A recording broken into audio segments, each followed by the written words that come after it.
Welcome to Grounded Spirits Podcast, a place where we're learning how to stay rooted while flying high. I'm your host, Laura Lynn, and we are going over the 12th of the 15 Emerald Tablets. This one is titled The Law of Cause and Effect and Key of Prophecy. So this is strange because throughout our wild journey with our author, Thoth the Atlantean, we haven't gotten a title like this. It's always just been about one thing. And so I'm really interested to see how this plays out in this tablet. So, without further ado, let's get into it. List ye, O man, to the words of my wisdom. List to the voice of Thoth the Atlantean. Conquered have I the law of time-space. Knowledge have I gained of the future of time. Know I that man in his movements through space-time shall ever be one with the all.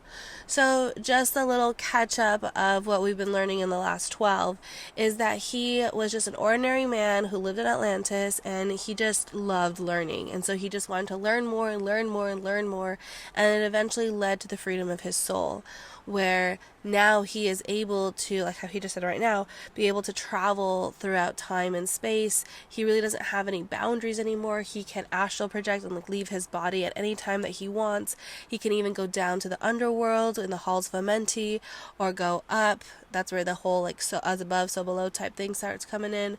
That was our last one in tablet number 11. So now but he's saying that by learning more, he realizes that there's just so much more left to learn. So that's what he's talking about here. He's conquered the law of time space, but there's still more knowledge to be gained in the future of time. And so that is what we're going to be doing here in this episode. Then he ends this, just to repeat it, he ends this stanza with the fact that everything that he does, all of the movements that he does, it all is just part of the one. So even the way that I styled my hair this morning, it's part of the movement of the one. So we talked about this a little bit last time, if not, it was the time before, where in my book, Monterey, which you can find on Amazon, in that book, in the first one, Passage Through Water, I'm working on the second one now, so in case you'll listen to this in the future, there are two. Actually, there's going to be 4, maybe 5. But right now, we're just focusing on the second one that I'm writing right now. But anyway, what I'm trying to say is that in that book, I talked about how the universe is just a giant, orchestra. And so we each have our own individual piece to play. Okay, so it was the last one.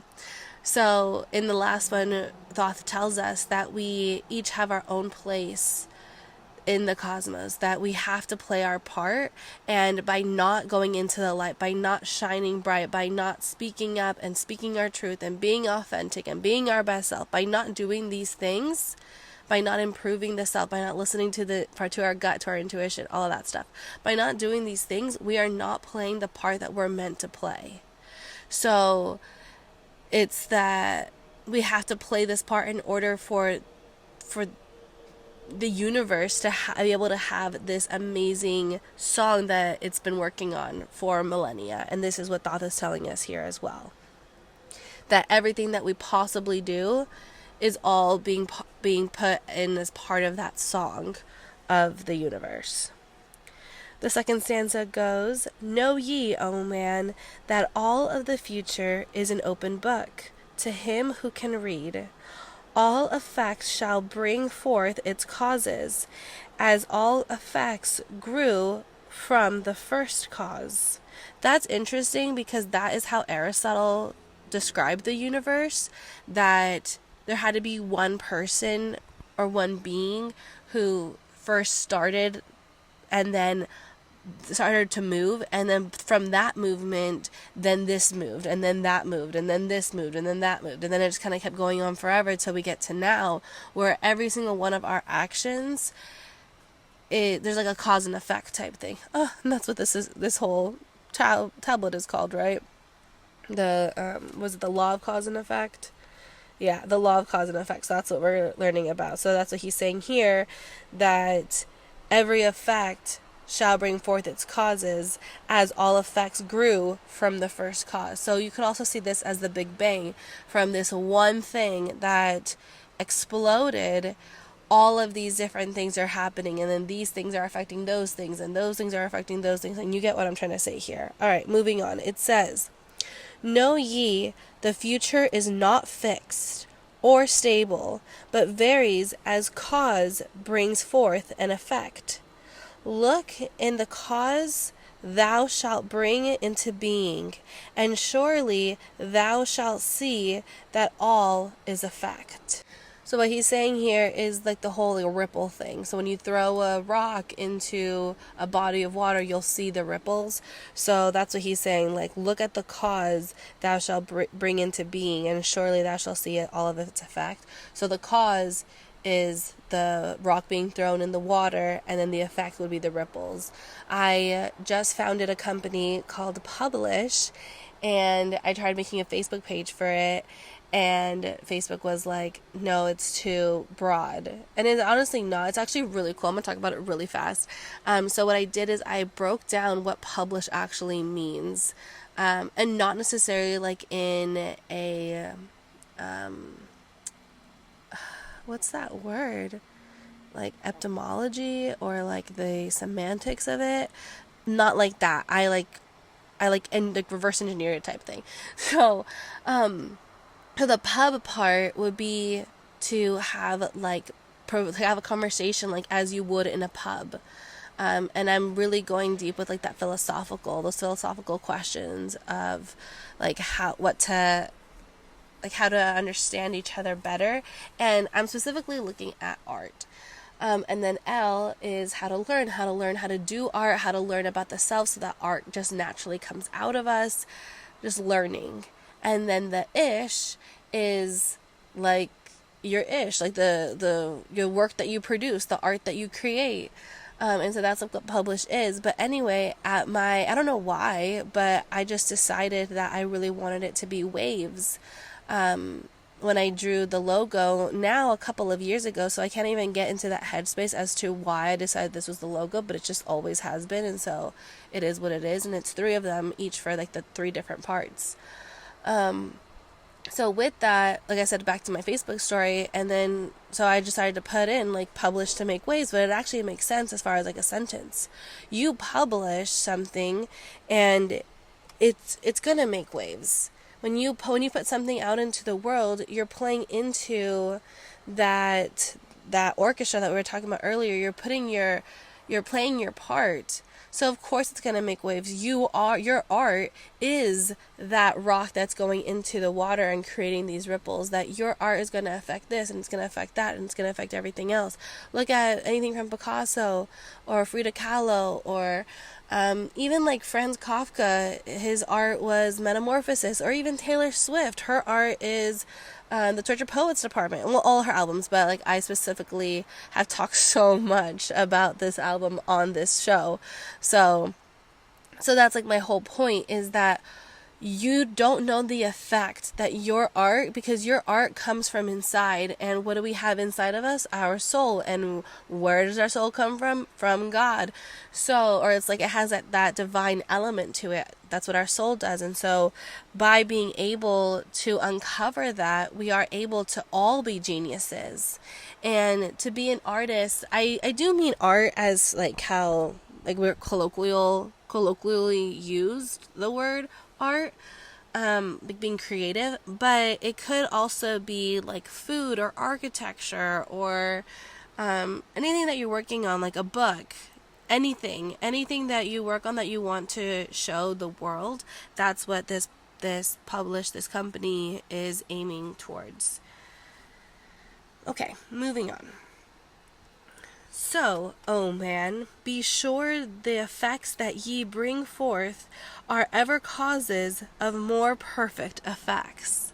So this is actually so cool, because I've done a lot of work with early modern philosophers, and that sounds like if I am in constant in communication with them presently, but in a way I am, right? Like they wrote this hundreds of years ago, but I'm digesting it and understanding it today and seeing how their words have a role in society today. So I stand by that statement. But anyway, so many of them, I'm thinking like Mary Astell, Gabrielle Souchon, these two women specifically, but there are plenty more who talk about this perfection. They think that by learning, that is how we can achieve the perfection of the soul. So that's how we can uncover all of like the trauma or all of the gunk that isn't ours, so that we can get to the soul to have that most authentic self.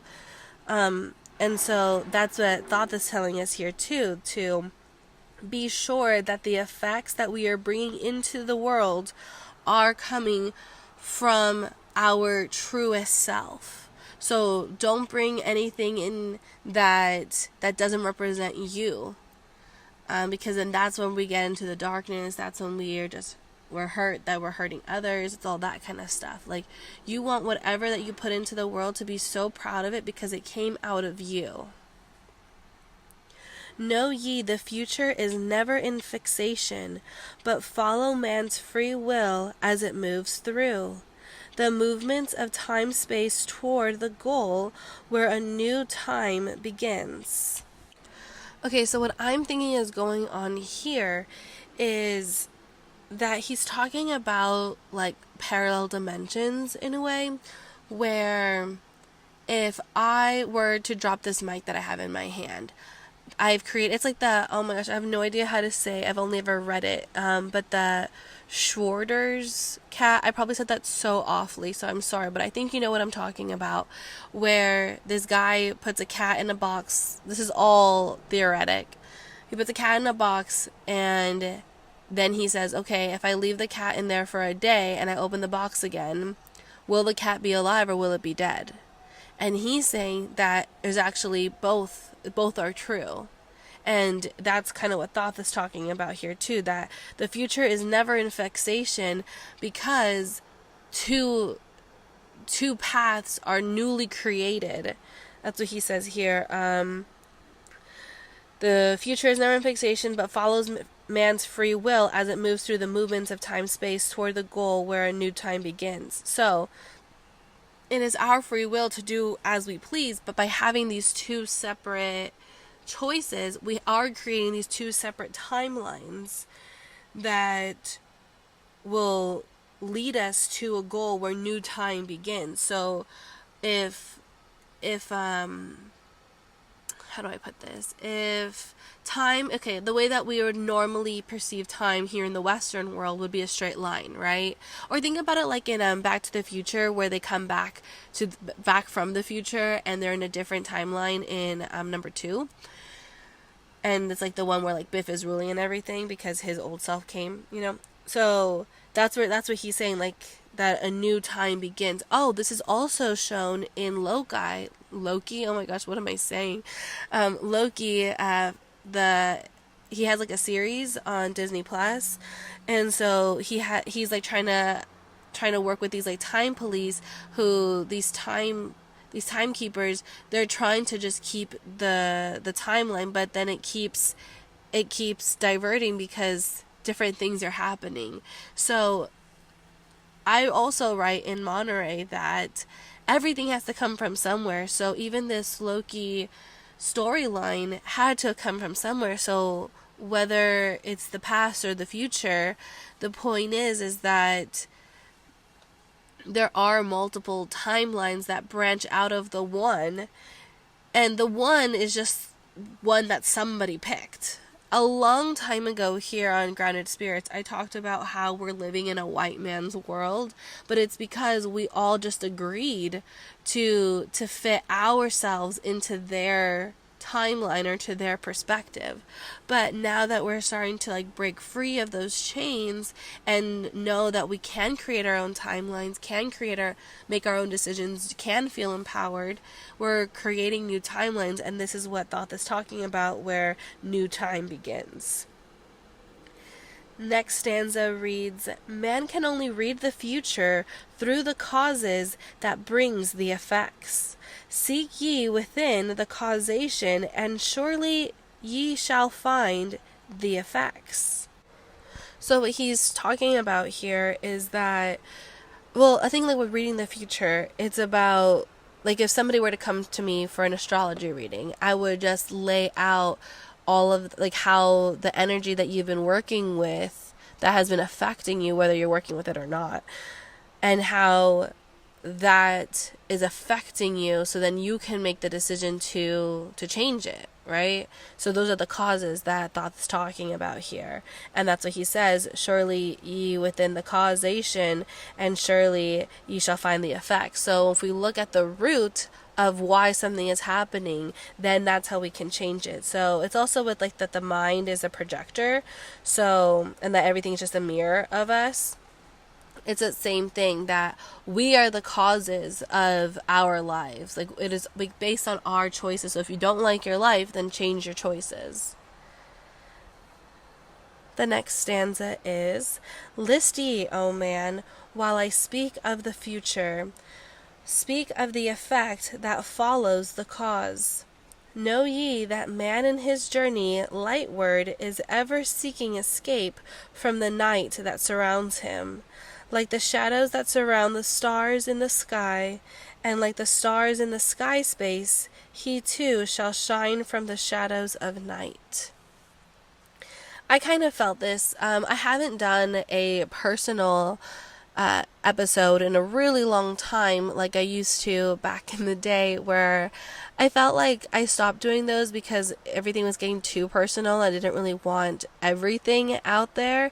Because I did start Grounded Spirits to be a way to document my spiritual journey. But I think that in order like for your spirituality to really come into fruition, it has to be a private moment. And that's why I stopped doing that. But anyway, just like a brief thing about what's going on in my life. I had like a really, really bad ego death. On Saturday. Yeah, this last Saturday. Oh my gosh, that's interesting because this last new moon really hit me hard, and it was on the 666 portal. So it was June 6, 24, so 2 plus 4 is 6. And then 10 days later, oh wow. 10 days later, I'll tell you what I mean right now. 10 days later, on June 16th, was my ego death, and it was horrible. Like, it literally felt like my heart was like literally breaking. It really hurt, like, and I was sick too. It was just really, really bad. But I kind of felt like this, how Thoth is talking about, that this light that's inside of me, my authentic, true, best self, it was just surrounded by so much darkness. And I wasn't necessarily scared. I wasn't scared of the darkness. I wasn't scared of the unknown. It was just like pressure. I just felt like so pressurized. And it could have been because I'm sick. You can probably still hear it a little bit in my voice that I was sick. And that there was just so much pressure in my head. It felt like if I had a cork stuck in my crown chakra, and it was just like begging to get pulled out, and I couldn't, and it just hurts, like physically hurt so bad, emotionally hurt so bad, like my heart chakra, like the energy around it felt like so heavy on my chest. It was just awful. And I was just crying and crying and crying and crying and cursing, and it was just really, really bad. But now that I'm reading it the way I thought this putting it, it does kind of feel like this, where because of this experience, I am able to shine more than I had before in the past. And so when I was freaking out briefly, where I was like, I'll tell you about it later, or like right now, so now's the time. So I'm laughing about it because my Mercury is in Leo at 6 degrees. And my sun sign is in Leo at 16 degrees. So the first one, on that 666 portal, I wrote this message that I had every intention. I was so serious when I wrote this message to text it. And at the last minute, I was like, I can't send this, because it would it would harm more than it would help. But as like I even wrote it into the text box, I was so serious about writing this. But even just writing it, I was trembling, I was crying. It was like a whole experience. But it was me finally standing up for myself and finally being able to speak my truth. And so I would advise you to do this. Write it in your notes app, write it on a piece of paper, write it, don't send it, but just the act of writing cleared so much energy. Within 2 days, I kid you not, like I can't make this up, within 2 days, so on the 8th, on June 8th, this person reached out to me apologizing. Like, what? How? I haven't talked to this person in probably 2 to 3 years. And just by writing this, again, not sending it, just writing it, they reached out to me and wanted to work things out with me. Like, how is that even real? How is that even possible? But anyway, so that whole thing happened, and then now here we are, 10 days later, where I have never felt the darkness so strong around me. I don't know if that's even the right word, because it wasn't like a scary darkness. It was just like, I just kept saying, like, I'm done. Like, I'm fucking done. I'm done with this. I just kept repeating that over and over and over again. Like, I'm just done. And so, yeah, I think that was like that darkness that, like, I was just so done with this shadow self keeping my light from shining. And I think a lot of it came from fear of not being good enough, maybe, or not necessarily not being good enough, but I was scared that if I showed my light and people responded well to it, and then if they took away that attention, then I wouldn't know what to do with my light anymore. But what I've learned is that by shining my light, by being truly who I am, that's what I mean by shining my light, people will gravitate towards me, and that it is safe that people will gravitate towards me, because if those people leave, there will always be somebody who will gravitate towards me. And I know that, and I have to be okay with stepping into that spotlight and being happy and proud to be in that spotlight and speaking my truth. So yeah. Now we are on page 72, and again, if you want this PDF for free, completely 100% free, I'm not gonna be like, oh, now let me do a session or reading for you or something. I'm not gonna do that. But if you want this PDF for free, I'm just, I probably won't even say anything in the message. I'll probably just, send it over, because that's the kind of person I am. I'm always, yeah. Okay. But yeah, so if you just want to, DM me on Grounded Spirits, DM me Emerald Tablet, or you could email me emeraldtablet@groundedspirits@gmail.com, and I will send this over. So if you're following along, we're on page 72. It says, "Ever his destiny shall lead him onward, until he is one with the light. Aye, though his way lies midst the shadows, ever before him glows the great light. Dark though the way be, yet shall he conquer the shadows that flow around him like night." So, reading this old-timey kind of language is kind of hard sometimes, so I do apologize for that. But what he's talking about here is we just have to keep following our destiny. We just have to keep following who we are, even in this, how I was saying earlier, even in this dark night of the soul period, you can't give up. Oh, and then what made me even more mad was the thought came, I just kept saying, I'm done. And the thought came hey, you should pull, my tarot card deck called out to me. It was hey, you should pull some cards. And I'm okay, but I'm not, because normally, like, I get really mad at my tarot deck because it's like, don't pull the card though, just take the one on top. Like, don't, like, actually shuffle. Like, just take the one on top. Like, that's the one that you need to see. And I was like, okay, but I actually want to shuffle this time. That's what I was telling my deck. And I kid you not, the second that I started shuffling, like within the first millisecond of me starting to shuffle, a card flew out. And it was like, you're stressed out and have a lot of anxiety. I'm like, no shit. Like, I was so angry. Then the next card that comes out was like, you need to take bold actions and bold decisions. I'm like, that's literally what I've been doing for the last 4 years. Like, I was just so angry. And then the next card was calm down. Oh, I was livid. But I think that's like kind of what it's talking about here. I re-looked at the cards later once I was not in that state the next day, and turns out it was just saying that like the cycle is going to be breaking, so I am going to be needing to make a lot of bold choices, but like the calm down was like I will have the peace and the knowledge to be able to make these difficult decisions because I am breaking this cycle. So it all ended up making sense and we're all good now. But I was so angry at the time.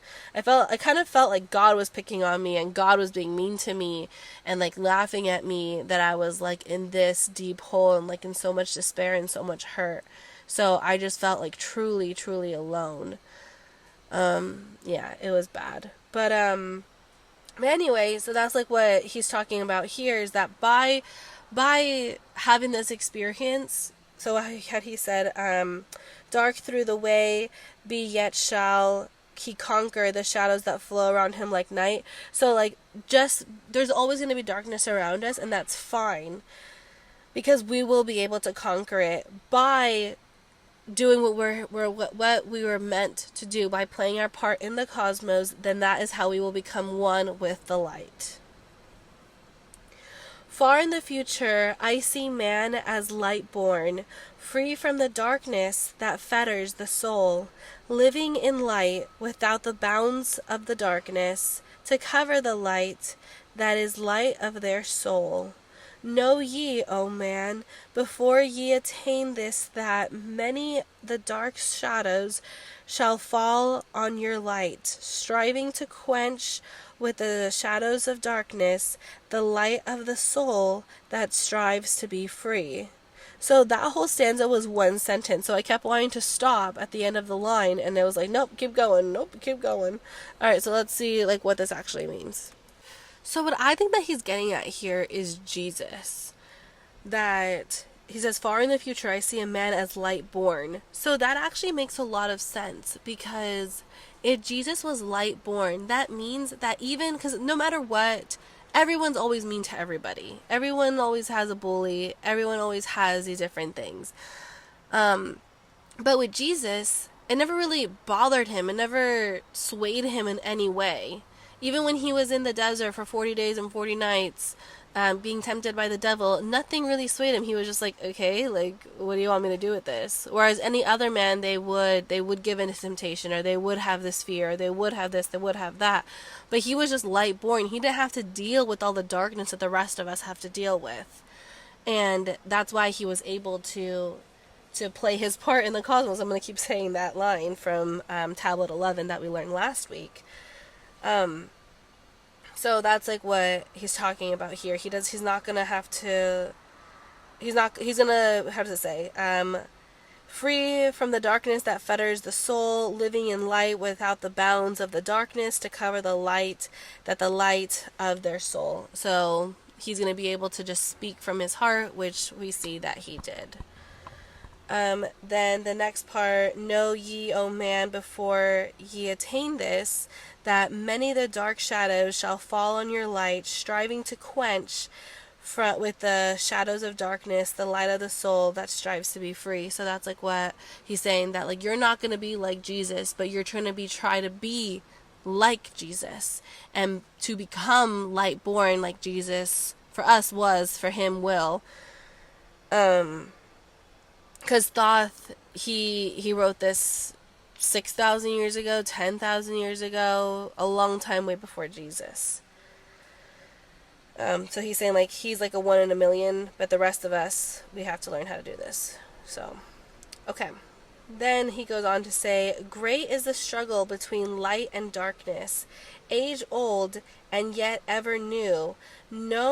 Yet know, in a time far in the future, light shall be all and darkness shall fall. That's weird, because a couple of tablets ago, I think it was the one with light and dark, he talks about that this is like a never-ending battle. It will never end. We always have the light when we need the darkness, and it's like the whole yin and yang thing where a little bit of the light is in the darkness and a little bit of the darkness is within the light. But now he's saying that we shall all be in light and darkness shall fall. So the way that I am seeing this is kind of like what's going on now with everyone becoming spiritually awakened, that people are becoming more open to the possibilities of our spirituality so that we can become self-actualized, so that we can achieve this positive freedom, this freedom that can never be taken away from you, that you will never be in bondage, you will never have any of this by having this inner freedom. List ye, O man, to my words of wisdom. Prepare, and ye shall not bind your light. Man has risen, and man has fallen, as ever new waves of consciousness flow from the great abyss below us toward the sun of their goal. Ye, my child, have risen from a state that was little above the beast, until now of all men ye are greatest. Yet before thee were others greater than thee. Yet tell I thee, as before thee others have fallen, so also shall ye come to an end. So what I think he's talking about here is along the lines of like an ego death, that like you are incredible because you are alive and you do have a piece of divinity within you, but also know that there were greater people than you, and there will be greater people than you. So it's like keeping you humble while still acknowledging that you are special and that you are amazing. And I think that like he's talking about like people being greater than you is that people are going to be able to share their light without any darkness at all, and I don't think that many people have been able to do so. I mean, you could even think about it like with Gandhi or Martin Luther King or any of these kind of like freedom fighters. They're still human, you know. They still did make mistakes. They still did have these human qualities that a lot of times we try to put these kind of people on pedestals when none of us really deserve to be on a pedestal, because we all still have some kind of darkness. And that's what Thoth is talking about here, that man has risen, man has fallen, as ever new waves of consciousness flow from the great abyss. So it's like literally I'm picturing like an ocean, like coming in and coming out. I actually went to the beach, and I hadn't been since like January. I went on Monday, and the waves were like 10-foot waves. Like, it was wild. And so in order to make a wave that big, you know, like when the wave comes out and then it like normally nicely comes back into the ocean, and then that's how the wave comes. This time, like, you were getting swept away by like the pullback. Not even like the wave that's like coming towards you, but like the wave that's receding away from you was so strong. And so that's like kind of how I'm seeing this, that in order to be this great, like think of like a tsunami, like all of the water like recedes really far back in order to create this huge wave.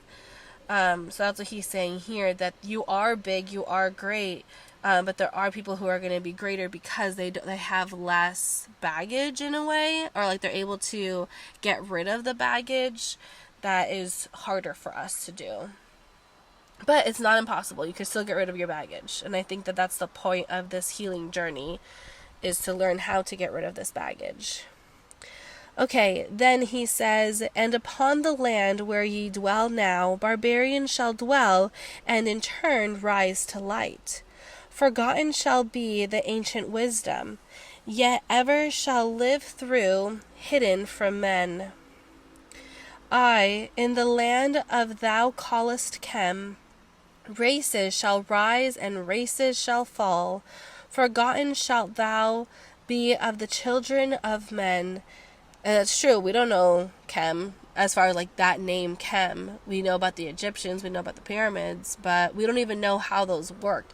Actually, really quick about that, I saw this amazing TikTok where he was talking about crystals, but he was talking about quartz and how we have quartz in, or like silicon in like Silicon Valley, you know, like it's in all of our computers and our phones, all these different things, because it's like a battery and there's like that vibration, like it vibrates so quickly that we see this crystal quartz as being a solid, but it's just because it's vibrating that quick where we can't even distinguish its vibrations. It's kind of like, have you ever videotaped a helicopter or something that's spinning like that, and it just looks like it does. You can't even see that it's spinning. You just see like the solid blade, but it's moving, so you know that it's spinning, but it's just going so fast that the camera can't capture it. I think it's like along those lines.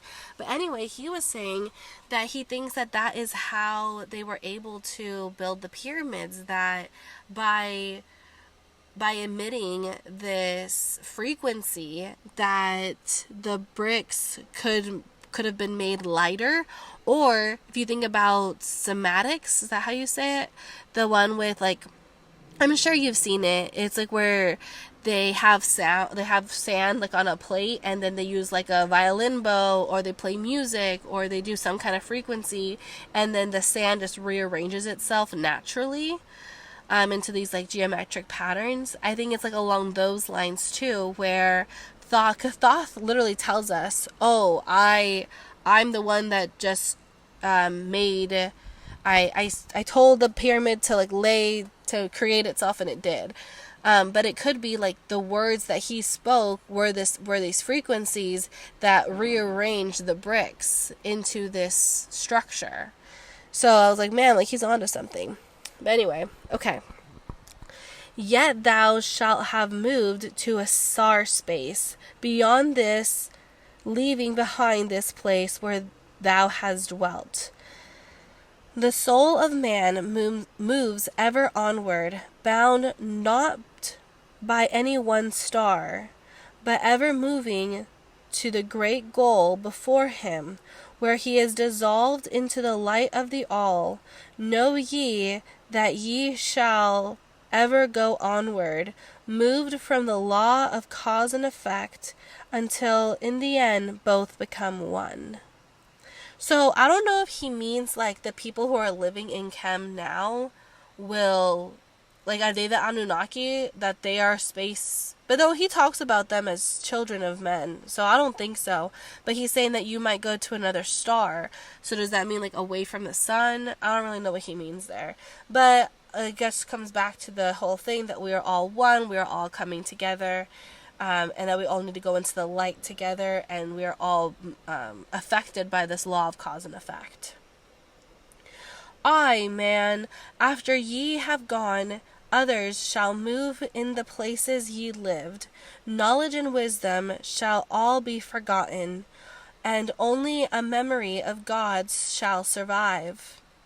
As I to thee am a god by my knowledge, so ye, too, shall be gods of the future. Because of your knowledge far above theirs, yet know ye that all through the ages man shall have access to the law when he will. So like when somebody wills it, then the law will come to him or her to be able to understand it. And that's like with that TikTok that I was watching about the crystals, that's what he was saying too. Like, we're barely scratching the surface, where these people of this time, they were experts in it. They, like, everybody knew this. It wasn't like some weird thing.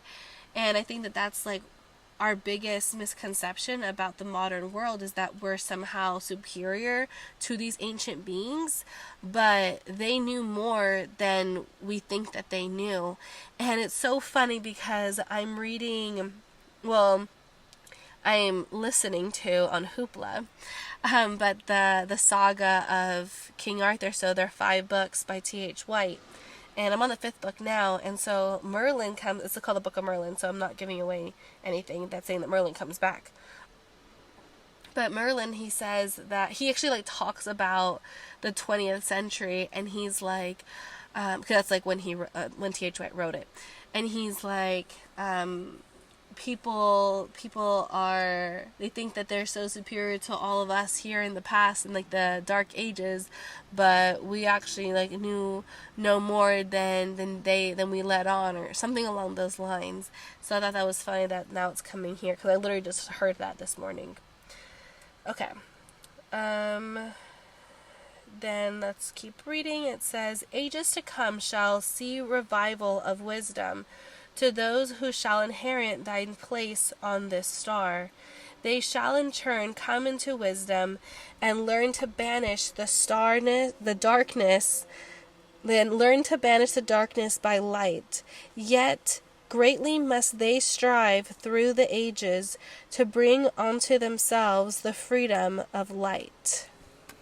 Okay, so I think I'm getting it now. What he's talking about is this place on the star. I think that he's talking about like once you are able to like get rid of all this darkness, then you will ascend and become enlightened, and you'll be part of this like group or this community of enlightened people, and so we'll be like stars in the night sky. It kind of reminds me of Mufasa when he tells Simba that all of the kings become stars and they watch over us, and it also is reminiscent of Black Panther, I should say, of Wakanda, which I'm sure you probably would have understood, but talking about the movie specifically, Black Panther, that all of the kings, that they all become jaguars, and they're still like watching over their people. So that's what he's saying here. So you'll inherit, and you'll inherit thy place on thy star, come into wisdom, learn to banish the darkness by light, and that's how you'll be able to have the freedom of light. Then shall there come unto man the great warfare that shall make the earth tremble and shake in its course. So this reminds me of World War I, World War II. You could even say like all of the wars of the 20th century. Actually, or even before that, huh? So maybe like from the 15th century or the 14th century to the 20th century. So like that span of 500 years was just like mostly all warfare. Then shall the dark brothers open the warfare between light and the night, when man again shall conquer the ocean and fly in the air on wings like birds. Okay, so that was 1903 with the Wright brothers, when they created the first airplane. That's interesting. So conquer the ocean, because now we can just fly over the ocean and not have to worry about it. Interesting, because before it was so dangerous for people to sail on the ocean, right? Okay, so I'm going to read this part again. It said, when man again shall conquer the ocean and fly in the air on wings like the birds, when he has learned to harness the lightning, then shall the time of warfare begin. So I think I might be right when I first said the 20th century, because harness the lightning, we think about Benjamin Franklin with the key and the lightning, and that's how it came up with light. So it's like with airplanes and light come, then that's when the warfare will come. Great. And I know, before I move on, I know that Franklin was in the 1700s, but I think it's like when these two things come together, because the planes didn't come to the 1900s, so that's like why I was saying that. Okay. Great shall the battle be betwixt the forces, great the warfare of darkness and light. Nation shall rise against nation, using the dark forces to shadow the earth. So what he's saying is that there's going to be like this warfare between darkness and light, and that's why they would call World War I the Great War, the war to end all wars, and then 4 years later they do it again. But I think it's because of this part here with nation shall rise against nation, using the dark forces to shatter the earth. If you watch the first Indiana Jones, they talk about how the Nazis were looking for these different artifacts. Whether that's true or not, like I haven't looked into it. It's just from my knowledge of Indiana Jones. But like I said, if everything has to come from somewhere. So even if they weren't going after like the Ark to do all of that, the fact is that I do believe that Hitler was a manifestation of these dark forces that he allowed in his body to carry out their will. Yeah. It's just really funny. This came to my mind, so I paused. There was this really funny thing on Instagram where it was about Stalin and how he killed way more people than Hitler, but no one ever calls him evil. So it was like him being sad, like, I did so much more and I don't get the recognition. But I think it's because Hitler, he did it against one group where Stalin did it to his own people. So like, you know. But the fact that Hitler was able to like kind of brainwash Germans into hating Jews, and to this day, you know, like there's still a lot of anti-Semitic comments, and it gets bad. So, okay. So yeah, nation shall rise against nation, using the dark forces to shatter the earth. Weapons of force shall wipe out the earthman until half of the races of men shall be gone. Then shall come forth the sons of the morning, and give their edict to the children of men, saying, O men, cease from thy striving against thy brother, only thus can ye come into the light. Cease from thy unbelief, O my brother, and follow the path, and know ye are right. So I think that that's what we're getting at now in the 21st century, is like how to love each other. And the only way to love each other is by loving ourselves first. And so how do we do that? By following the path and that we can feel inside, that we know what is right inside. Then shall men cease from their striving, brother against brother, and father against son. Then shall the ancient home of my people rise from its place beneath the dark ocean waves. Then shall the age of light be unfolded, with all men seeking the light of the goal. Then shall the brothers of light rule the people. Banished shall be the darkness of night. So now it's like this is like a prophecy, right? That once this happens, then this will happen, and then that will happen. So it's like the whole like cause and effect thing. So maybe it isn't right now. I mean, but I guess it could be that we all become enlightened, and then the brothers of light, which just means like goodness will rule. So I guess it could be now, or it could be in 1,000 years from now. I don't really like these kinds of prophecies because then it reminds me of like Revelation, and people are always like, oh, like this is like when COVID happened, this is a sign of that, of the apocalypse, like now the world's ending, all that kind of stuff. So I don't really believe that. I think that the world will always continue. There will always be something to take its place. So taking this with a grain of salt. But like I said at the very beginning, we have to just take Thoth's word as is. Like the fact that he's an Atlantean, we're just taking it as is. Alright, he says, I, the children of men, shall progress onward and upward to the great goal. Children of light shall they become. Flame of the flame shall their souls ever be. Knowledge and wisdom shall be man's in the great age, for he shall approach the eternal flame, the source of all wisdom, the place of beginning, that is yet one with the end of all things. I, in a time that is yet unborn, all shall be one, and one shall be all. Man, a perfect flame of this cosmos, shall move forward to a place in the stars. I shall move even from this from out of this space-time into another beyond the stars. Okay, so this is kind of reminding me of people talking about the new Earth, that Earth is splitting between the 3D and the 5D, and so the 5D is people who are becoming enlightened, who are becoming awakened, and who can see this new Earth. And so I had somebody on the podcast, and later she asked me to take it down, so if you didn't hear it, that's why.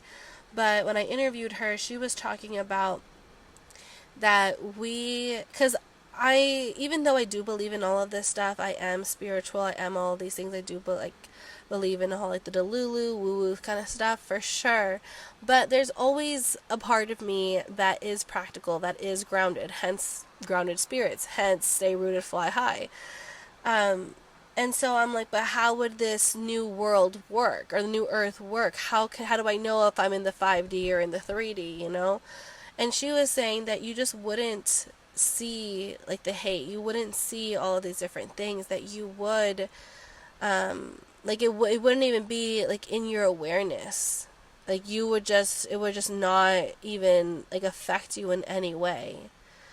But then, isn't that, like, what people are saying that is bad about the rich, that they could be doing more to help poor people or people in poverty, or to help, like right now the big issue is Gaza. So, like, how do you balance that? Because again, grounded spirits is all about balancing. So I think it's by staying rooted, by knowing that if you have the ability to help, why not? And that you should help. Okay. Long have ye listened to me, O my children. Long have ye listened to the wisdom of Thoth. Now I depart from ye into darkness. Now I go to the halls of Amenti, there to dwell in the future, when light shall come again to man. Yet know ye, my spirit shall ever be with thee, guiding thy feet in the pathway of light. Guard ye the secrets I leave with thee, and surely my spirit will guard thee through life. Keep thine eyes ever on the pathway to wisdom. Keep the light as thy goal evermore. Fetter not thy soul in bondage of darkness. Free, let it wing in its flight to the stars. I love this because it's like talking about like flying high, you know? So it's with my whole grounded spirits thing, that by, how do you say it? By keeping the light as thy goal evermore. So this is how we become grounded or rooted, right? We have a goal, we sink ourselves into that goal, and we hold on to that goal, which is just to go into the light. So I'm going to post this on my story probably tomorrow, but I saw this mango seed growing. I'm sure you've seen those, like the time-lapse videos. And so the root and the stem come out the same hole, but the roots, they know to go down, and the stem, they know to go up. So I'm like, that's wild to think about, because they literally look identical as they're popping out of the seed. And I think that that's like what's going on here, is that you need to have this balance so that you have stability, so you have security, and so that you can fly high and fly free. So that's like what Thoth is talking about here. So I thought that was cool. Then he says, Now I depart thee to dwell in Amenti. Be thou, my children, in this life and the next. The time will come when ye too shall be deathless, living from age to age, a light among men. Guard ye the entrance to the halls of Amenti, which is hidden under the Pyramid of Giza. That's what he was saying earlier. Guard ye the secrets I have hidden among ye. Let not the wisdom be cast to barbarians. And I think he's saying barbarians are like just people who, I don't think it's specifically against any group. I think it's just people don't give this knowledge to people who are not ready to hear this knowledge, because they'll just make fun of it or they won't understand it and it'll just be lost on them. So I think that's what he's talking about there. Like, these tablets, this knowledge will find the person when they are ready to find it. And I think that's the whole thing of like why I'm reading it now at this time in my life, and why you're listening to this now, in this time of your life. I think it's for a very specific group of people at a very, very specific group of time, period of time. And so, yeah, okay. Secret shall thou keep it for those who seek light. What I just said. Now depart I, receive thou my blessing, take thou my way, and follow the light. Blend thou thy soul in the great essence, one with the great light, let thy consciousness be. Call thou on me when thou dost need me. Use my name 3 times in a row. Chekete, Arlik, Volmatis. I don't know what those ones were. I did my best for pronouncing them.